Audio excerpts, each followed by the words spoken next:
اعوذ باللہ من الشیطان الرجیم، بسم اللہ الرحمن الرحیم۔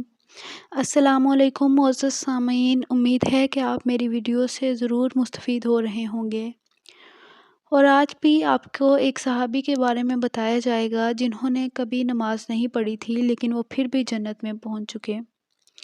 حالانکہ نماز ہم پر فرض ہے اور موت کے بعد سب سے پہلا سوال نماز کا ہی ہوگا، اس لیے آپ نے کبھی بھی نماز نہیں چھوڑنی۔ لیکن وہ صحابی جنہوں نے ایک بھی نماز نہ پڑھی اور وہ جنت میں پہنچ گئے، ان کا واقعہ آپ کے ساتھ شیئر کریں گے۔ عمرو بن ثابت، جو اسیرم کے لقب سے مشہور تھے، ہمیشہ اسلام سے منحرف رہے۔ جب احد کا دن ہوا تو اسلام دل میں اتر آیا اور تلوار لے کر میدان میں پہنچے اور کافروں سے خوب قتال کیا، یہاں تک کہ زخمی ہو کر گر پڑے۔ لوگوں نے جب دیکھا کہ اسیرم ہیں تو بہت تعجب ہوا اور پوچھا کہ اے عمرو، تیرے لیے اس لڑائی کا کیا داع ہوا؟ اسلام کی رغبت یا قوی غیرت و حمیت؟ اسیرم نے جواب دیا، عرب کی زبان عربی تھی لیکن میں آپ کو ترجمہ کر کے بتاؤں گی۔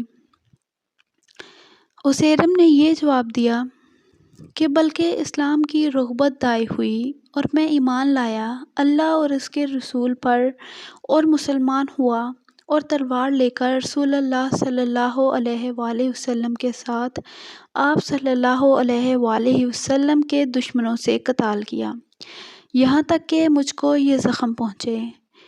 یہ کلام ختم کیا اور خود بھی ختم ہو گئے، بلا شبہ وہ اہل جنت سے ہیں۔ حضرت ابو ہریرہ رضی اللہ تعالیٰ عنہ فرمایا کرتے تھے کہ بتلاؤ وہ کون شخص ہے جو جنت میں پہنچ گیا اور ایک نماز بھی نہیں پڑھی؟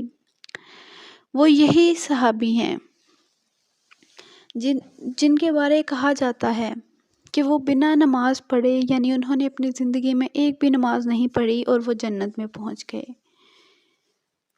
لیکن یہ اللہ تعالیٰ کا ان پہ خاص کرم تھا کہ ان کی موت قریب تھی اور اللہ تعالیٰ نے ان کے دل میں ایمان ڈال دیا، ایمان کی دولت سے انہیں مالا مال کر دیا۔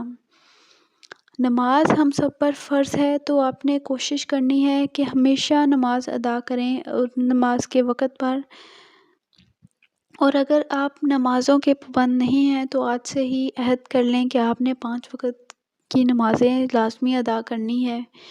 سب سے پہلے تو آپ فرائض سے شروع کر لیجئے، تو انشاءاللہ آہستہ آہستہ آپ کی عادت بن جائے گی۔